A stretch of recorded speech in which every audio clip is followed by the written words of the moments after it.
ঢাকা প্রকৌশল ও প্রযুক্তি বিশ্ববিদ্যালয় আমাদের গাজীপুরে অবস্থিত। গাজীপুরে কৃষি বিশ্ববিদ্যালয় আছে। তাইজউদ্দিন আহমেদ মেডিকেল কলেজ, এটাও আমাদের গাজীপুরে।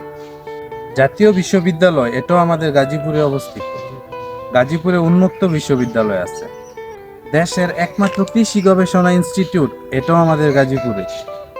দেশের ধান গবেষণা ইনস্টিটিউট, এটাও আমাদের গাজীপুরে।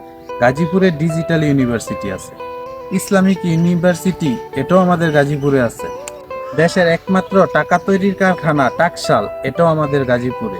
দেশের একমাত্র মেশিন টুলস ফ্যাক্টরি, এটাও আমাদের গাজীপুরেই আছে। একমাত্র গাজীপুর জেলায় 2টি ক্যান্টনমেন্ট আছে। গাজীপুরে বাওয়াল বনাঞ্চল আছে। গাজীপুরে সাফারি পার্ক আছে। গাজীপুরেই নুহাশপল্লী আছে। গাজীপুরে অনেকগুলো রিসোর্ট আছে এবং গাজীপুরে হাইটেক পার্ক, এটাও আমাদের গাজীপুরে। মুক্তিযুদ্ধের প্রথম সশস্ত্র প্রতিরোধ শুরু হয়েছিল আমাদের এই গাজীপুরে। সারা বিশ্বের সবচেয়ে বড় জামাত বিশ্ব ইজতেমা, এটাও আমাদের গাজীপুরেই। বঙ্গবন্ধু স্যাটেলাইটের কার্যালয় আমাদের এই গাজীপুরে। লক্ষ লক্ষ মানুষের কর্মসংস্থানের ব্যবস্থা আছে আমাদের এই গাজীপুরে। কি নেই গাজীপুরে? এই বনাঞ্চল ঘেরা গ্রামীণ পরিবেশ, আবার শহরেরও পরিবেশ, সবকিছুই আছে আমাদের এই গাজীপুরে। I proud of our city.